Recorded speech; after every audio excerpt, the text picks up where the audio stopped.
warahmatullahi wabarakatuh. Mohon maaf, minta waktunya sebentar.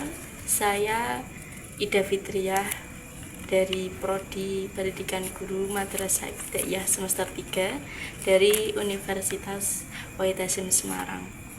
Ingin minta waktunya bertanya-tanya dengan Mbak seputar tentang kegiatan Mbak sebagai guru mengajar ngaji. Waalaikumsalam. Baik Mbak Ida, mungkin apa yang ingin dipertanyakan tentang kegiatan saya setiap hari sebagai guru ngaji? Ya Mbak, yang saya tanyakan bisa diceritakan awal mula Mbak bisa menjadi seorang guru ngaji. Baik, untuk awal mulanya sih karena dulu bapak saya itu guru ngaji. Nah, pada waktu SMA kan saya mondok. Mungkin karena di desa saya lulusan anak pondok itu udah terlihat seperti mitra ngaji ya Mbak. Apalagi bapak saya juga sebagai seorang guru ngaji, jadi ya saya membantu orang tua saya untuk mengajar ngaji anak-anak yang ada di kampung. Baik, emang sih Mbak, keluaran anak pondok pasti sudah dianggap kayak bisa ngaji, bisa apa, semuanya bisa. Nah, ini pertanyaan kedua, motivasi terbesar Mbak kok bisa, motivasi terbesar dan yang bisa mendorong Mbak menjadi seorang guru ngaji? Untuk motivasi yang mendorong saya itu banyak. Saya tuh melihat anak-anak di kampung saya itu masih dalam mengaji tuh kurang. Bukan hanya dalam mengaji sih Mbak, kayak sholat, terus ya doa bacaan yang pendek-pendek, itu mereka tuh masih kurang karena keterbatasan orang tuanya yang mungkin kurang paham tentang agama ya Mbak. Jadinya saya tuh memiliki tekad buat membangun anak-anak kampung di desa saya itu agar mereka tuh lebih fokus pada ngaji juga, kayak mereka paham lah kayak kewajiban sholat, kewajiban puasa, terus kayak gimana ya Mbak, sekarang tuh banyak guru ngaji tapi tuh jarang yang peka dalam bacaan tajwidnya. Nah, saya motivasi saya itu yaitu membenarkan bacaan tajwid pada anak-anak, jadi menerapkan biar anak-anak itu gak cuma bisa baca tapi juga paham dengan isi tajwid yang ada di Al-Qur'annya gitu Mbak.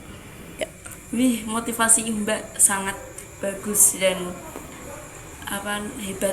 Motivasi Mbak bisa tekad banget untuk menjadi seorang guru ngaji. Pertanyaan berikutnya, Mbak, materi Mbak apa yang biasa digunakan dalam mengajar ngaji? Untuk materi Mbak, materi ini kan lebih ke metode ya. Sebenarnya metode yang saya gunakan tuh sebenarnya umum, kayak yang ngajar biasa gitu, baca. Kalau tapi itu saya tuh lebih mengklasifikasikan. Nah, saya kan mengajar anak itu dari mulai anak umur 5 tahun, 6 tahun, 7 tahun, ada yang sampai juga 13 tahun itu masih ada. Nah, saya klasifikasikan kadang tuh anak 5 tahun, 6 tahun atau 7 tahun tuh biasanya mereka juga ada loh yang lebih cenderung tuh lebih paham dibanding anak yang umur 13 tahun, itu ada. Nah, makanya saya membentuk metode untuk mengklasifikasikan mereka masing-masing. Jadi saya ngajar langsung, saya cari tahu anak itu punya bakat apa enggak. Nah, semua orang bakatnya bisa dibentuk, tapi itu untuk bakat bawaan itu pasti ada. Nah, kalau anak ini udah kayaknya bakatnya emang dia ada, untuk hafal juga ada, nanti saya untuk anak ini saya hadapi untuk kasihkan hafalan, entah dari surat-surat yang pendek dulu, mulai dari Wadduha sampai Anas. Nah, kayak gitu. Jadi kita klasifikasikan. Nanti ada metode, kalau saya tuh setiap hari Rabu malam Kamis itu ada metode klasikal. Jadi baca bareng-bareng. Terus untuk hari Senin malam Selasa itu ada ngaji itu namanya fasolatan. Nah, kita juga mengajarkan tata cara sholat, bacaan, itu kita ajarkan, terus hukum-hukumnya. Nah, waktu klasikal itu kan biasanya kita tuh mulai dari surat Wadduha sampai Anas.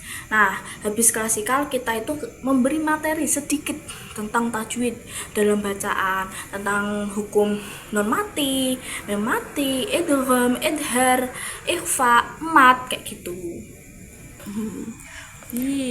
Sangat berjasa banget Mbak ya dalam di kampungnya. Yang berikutnya dalam suatu kegiatan seperti jadi seorang pengajar mesti ada tantangannya ya Mbak ya, tantangan dalam kegiatannya, tantangan di masyarakatnya. Tantangan apa yang sedang Mbak jalani saat ini?